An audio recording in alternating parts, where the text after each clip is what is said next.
Quiero que pienses en la última vez que sentiste impotencia. Tal vez alguien te dio órdenes y no pudiste negarlas. Tal vez una situación te superó y no pudiste controlarla. Tal vez alguien te dominó en una interacción y te sentiste inferior. Y en ese momento sentiste algo profundo e instintivo, odio hacia esa impotencia, rechazo hacia esa debilidad, el impulso de nunca más estar en esa posición. Ese impulso, según Friedrich Nietzsche, es la fuerza más fundamental de tu existencia. La llamaba la voluntad de poder. Y argumentaba que no es solo un impulso entre muchos. Es el impulso. Es lo que te define como ser vivo. Es la razón de todo lo que haces. Y aquí está la verdad brutal que Nietzsche reveló: la vida no es sobre sobrevivir. Es sobre poder. No es sobre coexistir. Es sobre dominar. O ejerces tu voluntad sobre el mundo, o el mundo ejerce su voluntad sobre ti. O dominas, o eres dominado. No hay término medio. Bienvenido a El Círculo Roto. Hoy vamos a explorar la teoría más poderosa, más peligrosa, más honesta sobre lo que realmente te motiva. Vamos a descubrir por qué Nietzsche creía que la voluntad de poder impulsa cada acción humana, por qué la moral tradicional es una traición a esta voluntad, y por qué el camino hacia la grandeza requiere afirmar tu poder sin disculpas. Y te advierto, Nietzsche no va a dejarte cómodo en tu posición actual. Va a preguntarte: ¿estás ejerciendo tu poder o sometiéndote al poder de otros? ¿Eres amo o esclavo? Y te va a forzar a elegir. Entonces, ¿quién fue Friedrich Nietzsche?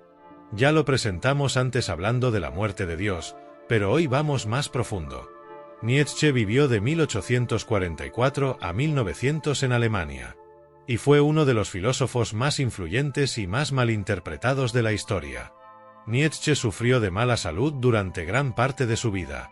Experimentó migrañas debilitantes, problemas de visión, aislamiento social. Y en 1889 sufrió un colapso mental del cual nunca se recuperó. Pasó sus últimos 11 años en demencia. Pero antes de ese colapso, produjo algunas de las obras filosóficas más poderosas jamás escritas. Así habló Zaratustra. Más allá del bien y del mal. La genealogía de la moral. Y en estas obras desarrolló el concepto que definió su filosofía: la voluntad de poder. Entonces, ¿qué es exactamente la voluntad de poder? No es simplemente el deseo de tener poder político o social. Es algo mucho más fundamental. Es el impulso básico de todo ser vivo de expandirse, de crecer, de imponerse sobre su entorno. Nietzsche escribió: ¿qué es bueno? Todo lo que aumenta el sentimiento de poder, la voluntad de poder, el poder mismo en el hombre. Y también, la vida misma es esencialmente apropiación, ofensa, subyugación de lo extraño y más débil. ¿Ves lo que está diciendo? La vida no es pasiva. No es solo existir. Es activa imposición de voluntad. Es tomar. Es conquistar. Es dominar. Y esto no es corrupción de la vida. Es la esencia de la vida. Piénsalo en términos biológicos. Un organismo que solo se mantiene a sí mismo sin crecer, sin expandirse, sin tomar recursos, muere. La vida requiere expansión. Requiere apropiación. Requiere poder. Y Nietzsche argumentaba que esto es cierto no solo biológicamente sino psicológicamente. Los humanos no solo quieren sobrevivir. Quieren más. Quieren crecer. Quieren expandirse. Quieren imponer su voluntad sobre el mundo. La voluntad de poder es el motor de toda ambición, toda creación, todo logro. Pero también es el motor de toda dominación. Porque en un mundo donde todos buscan poder, inevitablemente hay conflicto. Inevitablemente hay jerarquías. Inevitablemente algunos dominan y otros son dominados. Y aquí Nietzsche hace una observación crucial. Argumenta que hay dos tipos fundamentales de moral: la moral de amo y la moral de esclavo. La moral de amo es la moral de los poderosos, de los que ejercen su voluntad exitosamente. Y esta moral valora cosas como fuerza, coraje, orgullo, dominio. Lo bueno es lo poderoso. Lo malo es lo débil. La moral de esclavo es la moral de los débiles, de los que han sido dominados. Y esta moral invierte los valores. Llama bueno a lo que ayuda al débil: compasión, humildad, igualdad, caridad. Y llama malo a lo que beneficia al fuerte: orgullo, ambición, dominio. Y Nietzsche argumentaba que la moral que domina la cultura occidental moderna es moral de esclavo. Específicamente, moral cristiana. Es una moral que dice que los débiles son buenos y los fuertes son malos. Que la humildad es virtud y el orgullo es pecado. Que debes ayudar al débil y restringir al fuerte. Pero Nietzsche veía esto como una inversión de la realidad. Como una rebelión de los débiles contra los fuertes. Los débiles, incapaces de dominar físicamente, crearon una moral que demoniza el poder y santifica la debilidad. Nietzsche escribió: la rebelión de los esclavos en la moral comienza cuando el resentimiento mismo se vuelve creativo y da a luz valores. ¿Qué está diciendo? Que la moral de esclavo nace del resentimiento. Los débiles resienten a los fuertes. Y crean una moral que castiga la fuerza y recompensa la debilidad. Es una forma de poder negativo. Si no puedes dominar, al menos puedes hacer que dominar sea inmoral. Y Nietzsche argumentaba que esto es destructivo. Porque va contra la naturaleza de la vida misma. La vida es voluntad de poder. Restringir el poder es restringir la vida. Es promover la debilidad sobre la fuerza. Es celebrar la decadencia. Déjame contarte sobre alguien que experimentó esta tensión directamente. Un hombre llamado Rodrigo. Rodrigo trabajaba en una corporación donde era constantemente supervisado, controlado, limitado. Su jefe ejercía poder sobre él constantemente. Le daba órdenes. Lo criticaba. Lo hacía sentir pequeño. Y Rodrigo sentía dos cosas simultáneamente.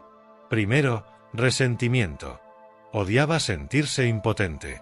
Odiaba ser dominado.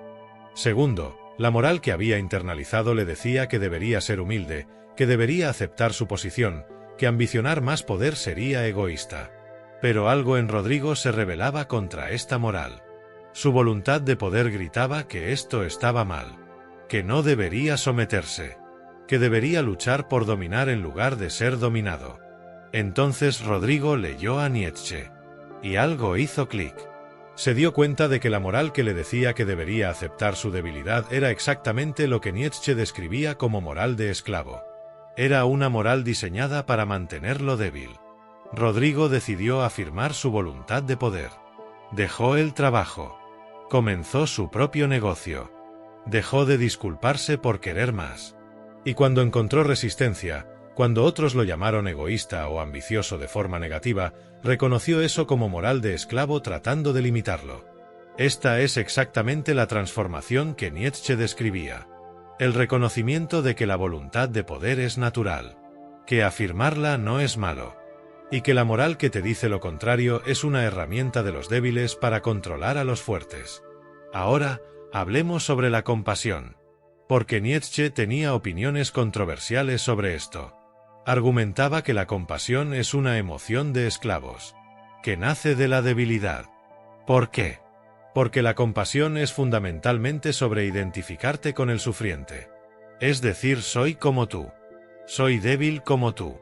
Juntos en nuestra debilidad, podemos consolarnos mutuamente. Pero Nietzsche preguntaba, ¿por qué deberías identificarte con los débiles? ¿Por qué valorar la debilidad? El fuerte no necesita compasión. El fuerte supera el sufrimiento. El fuerte afirma su voluntad a pesar del dolor. Nietzsche escribió, ¿qué es más dañino que cualquier vicio? La compasión activa por todos los fracasados y débiles, el cristianismo. Es una declaración brutal. Pero su lógica es consistente. Si la vida es voluntad de poder, si lo bueno es lo que aumenta el poder, entonces la compasión que ayuda al débil a permanecer débil es mala. Es antivida. Ahora, esto no significa que Nietzsche favoreciera crueldad gratuita, sino que argumentaba que ayudar a los débiles a permanecer débiles no es bondad. Es decadencia. Es celebrar la debilidad en lugar de superarla. El ideal nietzscheano no es aplastar al débil por placer. Es superarse constantemente. Es afirmar tu voluntad de poder. Y no ser arrastrado hacia abajo por la moral de esclavos que celebra la debilidad. Ahora, hablemos sobre el Übermensch, el superhombre. Este es el ideal que Nietzsche propone. El humano que ha superado la moral de esclavos.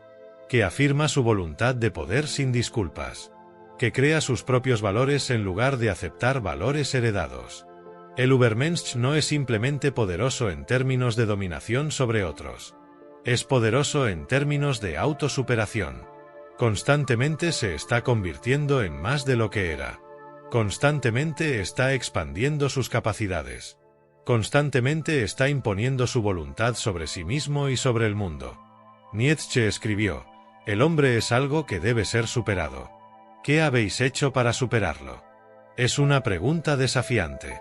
¿Estás en el proceso de convertirte en más? ¿O estás estancado? ¿Estás ejerciendo tu voluntad de poder para crecer? ¿O te has acomodado en la mediocridad? Y el Übermensch rechaza específicamente dos cosas. Primero, rechaza la moral de esclavos. Rechaza la idea de que la debilidad es virtud. Segundo, rechaza el nihilismo. Rechaza la idea de que nada importa porque Dios ha muerto.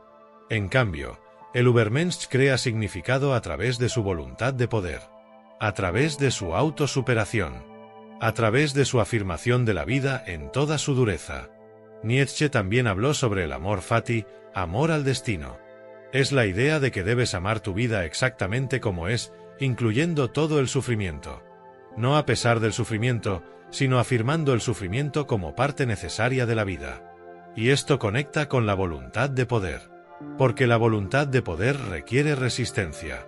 Requiere obstáculos que superar. Sin lucha, sin desafío, no hay oportunidad de ejercer poder. Entonces el Übermensch no desea una vida fácil. Desea una vida donde puede ejercer y expandir su poder constantemente. Ahora, déjame hablar sobre cómo la voluntad de poder se manifiesta en la vida cotidiana. Porque no es solo sobre conquistar naciones o dominar masas. Opera en cada interacción. En relaciones. Cada relación tiene dinámicas de poder. ¿Quién decide? ¿Quién cede? ¿Quién domina la conversación? Nietzsche diría que negar estas dinámicas es hipocresía. Reconócelas. Y ejerce tu voluntad conscientemente en lugar de someterte pasivamente. En trabajo. ¿Estás ejerciendo tu voluntad para avanzar? ¿O estás aceptando pasivamente tu posición? La voluntad de poder dice: expándete, crece, toma más responsabilidad, aumenta tu dominio. En creación.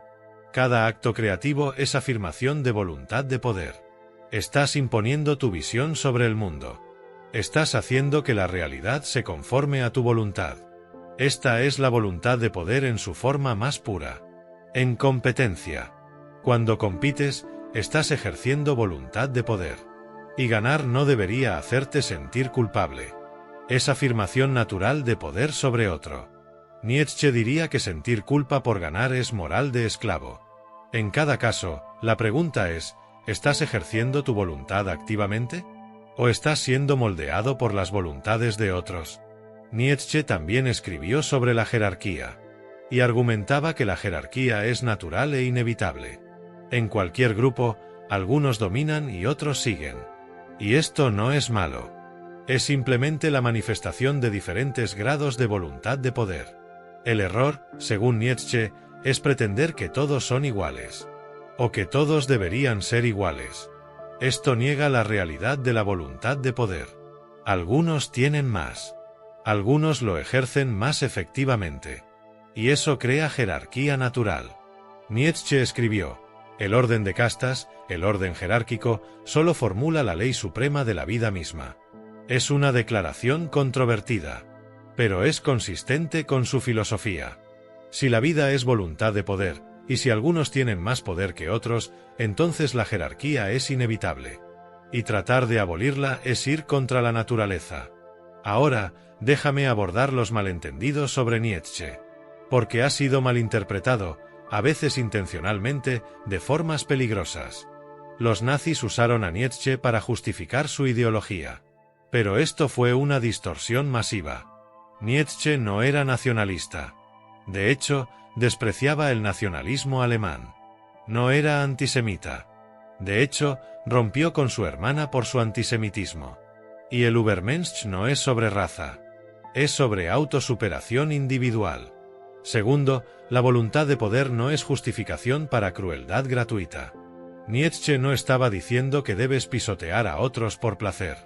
Estaba diciendo que debes afirmar tu poder, superarte, crear valores, sin ser limitado por moral de esclavos. Y tercero, Nietzsche no era social darwinista.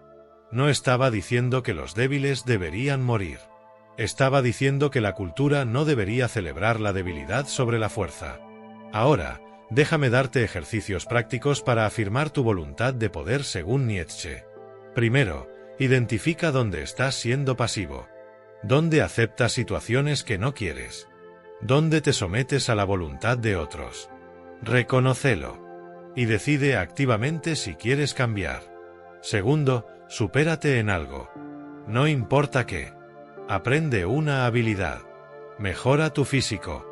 Desarrolla una capacidad. La voluntad de poder requiere crecimiento constante. Tercero, rechaza la culpa por querer más. Si quieres más poder, más éxito, más influencia, no te disculpes. Es tu voluntad de poder natural. La culpa es moral de esclavo. Cuarto, crea tus propios valores. Deja de aceptar valores heredados sin cuestionarlos. Pregúntate, ¿esto aumenta mi poder? ¿O me limita? Si te limita, deséchalo. Y quinto, afirma la vida. Incluye el sufrimiento. Incluye la lucha. No desees que fuera más fácil. Desea convertirte en más fuerte. Déjame dejarte con algunas de las declaraciones más poderosas de Nietzsche sobre la voluntad de poder. Sobre el poder es la medida de toda grandeza. Sobre la vida, vivir es esencialmente despojar, herir, subyugar lo extraño y más débil, suprimirlo, ser duro. Sobre la voluntad, donde encontré un ser vivo, encontré voluntad de poder. Sobre el débil y el fracasado perecerán, primera proposición de nuestro amor al hombre. Sobre la superación, el hombre es una cuerda tendida entre el animal y el superhombre, una cuerda sobre un abismo. Son declaraciones brutales, pero también honestas. Porque si observas la realidad sin filtros morales, ves voluntad de poder en todas partes. Ves lucha por dominio. Ves jerarquías. Ves que los fuertes prevalecen y los débiles son dominados. Y Nietzsche dice, no niegues esto. Afírmalo. Y conviértete en fuerte en lugar de celebrar la debilidad. Entonces te pregunto, ¿estás ejerciendo tu voluntad de poder? ¿O estás sometiéndote? ¿Eres amo de tu vida? ¿O esclavo de circunstancias, de otros, de moral que te limita? Y más importante, ¿estás en proceso de convertirte en más? ¿O has aceptado permanecer como eres? Porque según Nietzsche, la vida que no crece está muriendo. La voluntad de poder que no se expande se marchita. Comparte tus pensamientos en los comentarios. ¿Reconoces la voluntad de poder en ti? ¿Dónde la ejerces? ¿Dónde la reprimes? ¿Estás listo para afirmarla sin disculpas? Y si este vídeo te hizo reconocer que has estado sometiéndote cuando podrías estar dominando, que has estado aceptando debilidad cuando podrías cultivar fuerza, entonces suscríbete a El Círculo Roto. Activa la campanita. Recuerda, según Nietzsche, o dominas o eres dominado. No hay neutralidad. O ejerces tu voluntad de poder activamente, o la voluntad de otros se ejerce sobre ti. La elección es tuya. Nos vemos en el próximo vídeo. Y recuerda, la voluntad de poder no es solo ambición. Es el impulso fundamental de la vida. Es lo que te hace estar vivo. Niégala y niegas la vida misma. Bienvenido a la filosofía del poder. Bienvenido a la afirmación de la voluntad. Bienvenido al camino del Übermensch. Ahora depende de ti recorrerlo.